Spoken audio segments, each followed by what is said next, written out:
ಅಧ್ಯಕ್ಷರೇ, ನಾನು ನಮ್ಮ ಪಾಟೀಲ್ರಿಗೆ ಒಂದು ಪ್ರಶ್ನೆಗೆ ಘಟ್ಟಪ್ರಭಾ ಬಲ್ದಂಡ ಮುಖ್ಯ ಕಾಲುವೆಗೆ GRPC ಬಗ್ಗೆ ಒಂದು ಉತ್ತರ ಕೊಟ್ಟಿದ್ದೀನಿ.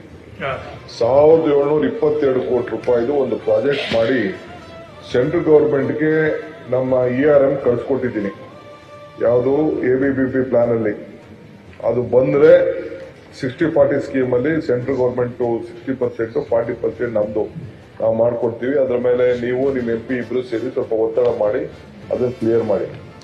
ಎರಡನೇದು, ಈಗ ಒಂದು ಏನು ವಿಚಾರ ಪಂಪ್ಸೆಟ್ ವಿಚಾರ ಹೇಳಿದ್ರು, ಫಾರ್ ದ ಫಸ್ಟ್ ಟೈಮ್ ನಾನು ಮಂತ್ರಿ ಆದ್ಮೇಲೆ ಎಷ್ಟೋ 40 ವರ್ಷ ಆದ್ಮೇಲೆ ಒಂದು ಹೊಸ ಅಮೆಂಡ್ಮೆಂಟ್ ತಂದು ಈ ಪಂಪ್ಸೆಟ್ಗಳನ್ನ ತೆಗೆದಾಕ್ಬೇಕು. ಅದಕ್ಕೆ ಹೊಸ ಪಂಪ್ಸೆಟ್ ಏನೇ ಬಂದ್ರು ಕೂಡ ಎತ್ತಿನೊಳೆ ಗಮನದಲ್ಲಿ ಇಟ್ಕೊಂಡು ನಾನು ಯಾರು ಇದನ್ನ ಪಂಪ್ಸೆಟ್ ಹಾಕೊಳ್ಬಾರ್ದು ಅನ್ನೋ ದೃಷ್ಟಿಯಿಂದ ಮತ್ತು ರಾಜ್ಯದಲ್ಲಿ ಆಗ್ಬೇಕು ಅಂತ ಕಾನೂನು ತೆಗೆದುಕೊಂಡು ಬಂದಿದ್ದೀನಿ. ಈಗಾಗಲೇ ಟ್ರೈನಿಂಗು ನಡೀತಾ ಇದೆ.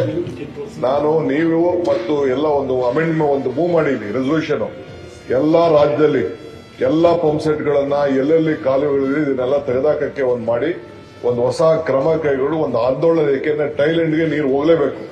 ಟೈಲೆಂಡ್ ನೀರು ಹೋಗ್ಲಿಲ್ಲ ಅಂದ್ರೆ ಬಹಳ ಕಷ್ಟ ಆಗ್ತದೆ. ನೋಡಿ, ನಮ್ಮ ಪಾಂಡವಪುರದವರೆಲ್ಲ ಫಸ್ಟ್ ಅಲ್ಲೇ ಕುಡ್ಕೊಬಿಡ್ತಾರ, ಪಾಂಡವಪುರದವರೆಲ್ಲ.